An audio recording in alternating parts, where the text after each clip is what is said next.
An inability to understand the identifiers of propaganda and misinformation belies the dangers of influencing people's mindset to advance a specific agenda. The prominence of social media has made it exceedingly difficult to judge the quality of information that comes accessible to them. Christians are increasingly influenced by political propaganda as their allegiance to a political party is valued more than their allegiance to the kingdom of God. For instance, throughout history, Christians were co-opted by propaganda to help facilitate the bloodthirst of the Crusades, the cruelty of the Spanish Inquisition, the colonialism of the entire population, and the theft of discovering new lands, the genocide of indigenous peoples, Nazism, among a litany of other evils. In my my community engagement field service experience, my focus was on getting a Christian perspective on the way news is presented to them and how they react to what they hear. The community organization I chose was a church in Orange County, California. The experience taught me that we may not be able to make an accurate assessment strictly based on what we read.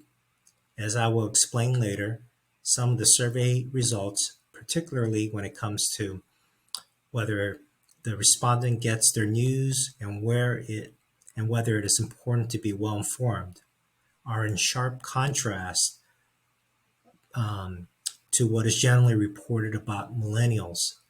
Prior research studies I have read suggest millennials, a generation with many choices when it comes to news and entertainment sources, are not as likely to get their news from traditional sources as previous generations.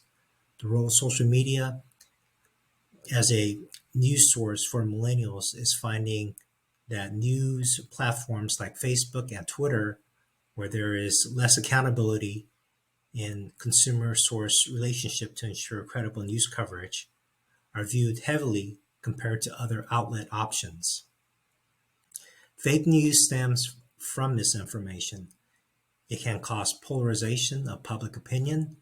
In some cases, fake news can promote violent extremism. We have seen evidence of citizens defending beliefs that came from fake news. For example, many believe that the insurrection at the U.S. Capitol building on January 6, 2021 was initially caused by then-President Donald Trump's unsubstantiated claim that widespread voter fraud led to his loss to Joe Biden and the election was stolen from him. Distorted judgments on public policy are another problem created by widespread misinformation. The thesis to this project is understanding the effect of misinformation on political and administrative agendas then requires attention to public trust, democratic values, and credible policymaking.